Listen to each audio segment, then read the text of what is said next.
حضرت سہل بن سعد رضی اللہ عنہ سے مروی ہے کہ رسول اللہ صلی اللہ علیہ وسلم نے فرمایا، چھوٹے چھوٹے معمولی اور حقیر سمجھنے جانے والے گناہوں سے بچو، کیونکہ چھوٹے چھوٹے گناہوں کی مثال اس قوم کی طرح ہے جو ایک وادی میں ٹھہری۔ ایک شخص ایک لکڑی لایا، دوسرا بھی ایک لکڑی لایا، حتیٰ کہ انہوں نے اپنی روٹیاں پکا لیں۔ چھوٹے گناہ کرنے والے کو جب پکڑا جاتا ہے تو وہ گناہ اسے ہلاک کر دیتے ہیں۔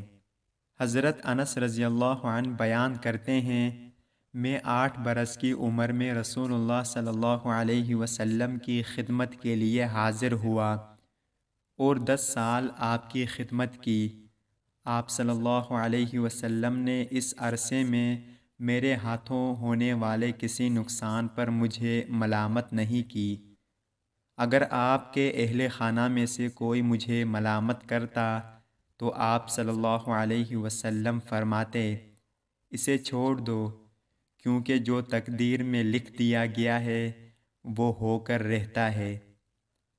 حضرت عائشہ رضی اللہ عنہ سے روایت ہے کہ جب نبی صلی اللہ علیہ وسلم اپنے بستر پر آرام کرتے تو آپ ہر رات اپنے دونوں ہاتھ اکٹھے کرتے، پھر سورہ اخلاص، سورہ فلق اور سورہ ناس پڑھ کر ہاتھوں پر پھونک مارتے، پھر جہاں تک ممکن ہوتا انہیں اپنے جسم پر پھیرتے۔ آپ صلی اللہ علیہ وسلم اپنے سر، چہرے اور اپنے جسم کے اگلے حصے پر ہاتھ پھیرتے اور آپ 3 مرتبہ ایسا کرتے۔